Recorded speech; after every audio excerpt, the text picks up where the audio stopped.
তিলাওয়াতকৃত আয়াতে মহান আল্লাহ তাআলা বলেন, তোমার প্রতিপালক নির্দেশ দিয়েছেন যে তাকে ছাড়া অন্য কারো ইবাদত করো না।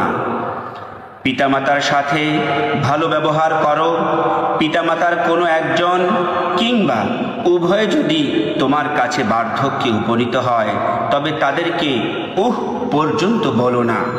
উহ শব্দের অর্থ হচ্ছে মা বাবা অনেক সময় আমাদের জীবদ্দশায় যদি বার্ধক্যে উপনীত হয়, বার্ধক্যের কারণে অনেক সময় মানুষ শিশুসুলভ আচরণ করতে পারে, একই কথা বারবার বলতে পারে বা ভুল আচরণ করতে পারে। তখন আমাদের সন্তানদের উচিত নয় মা বাবাকে ধমক দিয়ে কথা বলা, অপমানজনক কথা বলা বা বিরক্তিসূচক কোনো বাক্য তাদের সাথে ব্যবহার করা। এরপরে আল্লাহ তাআলা বলছেন,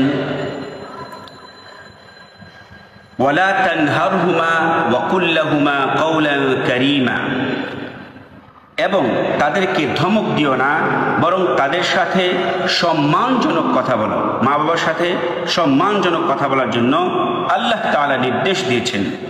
তারপরে আল্লাহ তাআলা বলছেন, এবং তাদের প্রতি মমতাপূর্ণ আচরণের সাথে তাদের সামনে নিজেকে বিনয়াবনত করো এবং দোয়া করো, হে আমার প্রতিপালক, তারা যেভাবে আমাকে ছোটবেলায় শৈশবে লালন পালন করেছেন তেমনি আপনিও তাদের প্রতি রহমতের আচরণ করুন।